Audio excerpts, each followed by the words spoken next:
טוב, בסרטון הזה אני אסביר איך לתייק אימייל בג'ימייל.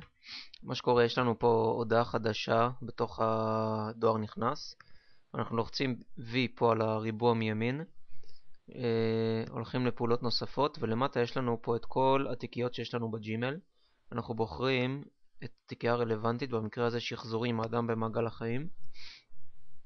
אחרי זה, אם אנחנו רוצים להעביר את זה מדואר נכנס לתיקייה עצמה, אנחנו עושים מעבר לארכיון.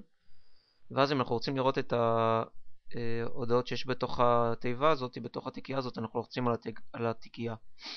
פה אנחנו רואים את כל ההודעות שנשלחו והועברו לתיקייה.